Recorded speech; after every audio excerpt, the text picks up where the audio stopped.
بسم اللہ الرحمن الرحیم۔ السلام علیکم محترم ناظرین۔ حضرت سلیمان علیہ السلام اور مچھلی کا واقعہ۔ آپ علیہ السلام اللہ تبارک و تعالیٰ کے برگزیدہ نبی تھے اور حضرت داؤد علیہ السلام کے بیٹے تھے۔ حضرت داؤد علیہ السلام کی طرح اللہ تبارک و تعالیٰ نے حضرت سلیمان علیہ السلام کو بھی بہت سے معجزات عطا کر رکھے تھے۔ آپ جانوروں کی بولیاں سمجھ لیتے تھے، ہوا پر بھی آپ کا قابو تھا۔ آپ علیہ السلام کی سب سے بڑی خصوصیت یہ بھی تھی کہ آپ کی حکومت صرف انسانوں پر نہیں تھی بلکہ جن بھی آپ کا تابع تھے۔ حضرت سلیمان علیہ السلام نے جب دیکھا کہ اللہ نے ان کے لیے دنیا کو وسیع کر دیا اور دنیا ان کے ہاتھ میں ہو گئی تو کہنے لگے، اے میرے معبود، اگر مجھے اجازت دیں کہ میں تیری تمام مخلوقات کو پورے سال کھلاؤں تو بہتر ہوتا۔ تو اللہ تعالیٰ نے ان کے پاس وہی بھیجی کہ تو اس پر ہرگز قدرت نہیں رکھتا۔ پھر درخواست کی، یا الہی صرف ایک ہفتہ۔ پھر جواب ملا کہ تو اس پر بھی قدرت نہیں رکھتا۔ پھر درخواست کی کہ یا الہی ایک دن۔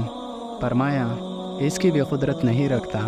بہرحال اللہ تبارک و تعالیٰ نے ایک دن کی اجازت دے دی تو حضرت سلیمان علیہ السلام نے تمام جنات اور انسانوں کو حکم دیا کہ وہ تمام کے تمام ان چیزوں کو جو زمین پر حلال ہے، یعنی گائے، بیل، بکریاں، دمبے وغیرہ، اور ان تمام کو جو جنس حیوان میں سے ہیں، یعنی پرندے وغیرہ، جب وہ جنس و انس نے ان چیزوں کو جمع کر لیا اور اس کے لیے بڑی بڑی دیگیں تیار کی گئی، پھر ان جانوروں کو ذبح کیا گیا اور ان کو پکایا گیا اور ہوا کو حکم دیا گیا کہ کھانے پر چلیں تاکہ خراب نہ ہو۔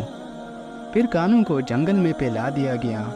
اس کا طول 1 مہینے کے مسافت کے برابر تھا اور اس کا عرض بھی اتنا ہی تھا۔ پھر اللہ تعالیٰ نے حضرت سلیمان علیہ السلام کے پاس وہی بھیجی، اے سلیمان علیہ السلام، تو مخلوقات میں سے کس سے دعوت شروع کرے گا؟ تو حضرت سلیمان علیہ السلام نے فرمایا کہ میں دریا کے جانوروں سے شروع کروں گا۔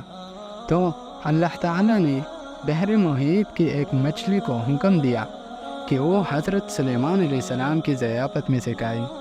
چنانچہ اس مچھلی نے سر اٹھایا اور کہا، اے سلیمان علیہ السلام، میں نے سنا ہے کہ تو نے ضیافت کا دروازہ کھول دیا ہے اور میری ضیافت تو کرے گا۔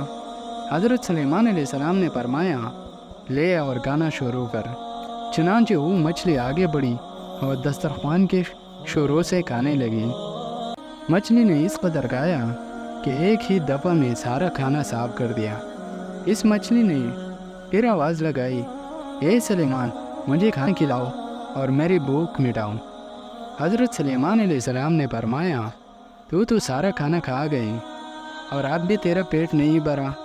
تو مچھلی نے کہا، کیا اسی طرح میزبان کا جواب ہوتا ہے اپنے مہمان کے لیے؟ اے سلیمان علیہ السلام، آپ خوب جان لیجئے کہ میرے لیے ہر روز اسی طرح جتنے تو نے پکایا ہے دن میں 3 مرتبہ متعین ہیں، اور آج میرے کھانے کے روکنے کا سبب تو بنا اور تو نے میرے کھانے میں کمی کر دی۔ اسی وقت حضرت سلیمان علیہ السلام کے سامنے سجدہ کرتے ہوئے گر پڑے اور کہنے لگے، پاک ہے وہ ذات جو کفالت کرنے والی ہے مخلوق کے روزیوں کے ساتھ، جہاں سے مخلوق جانتی بھی نہیں کہ کہاں سے آتا ہے۔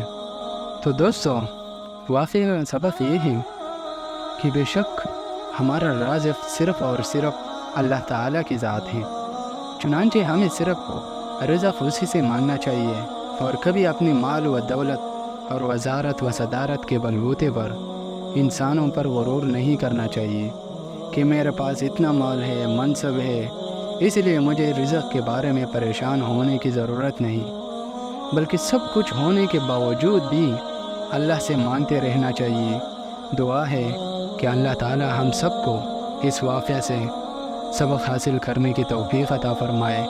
آمین۔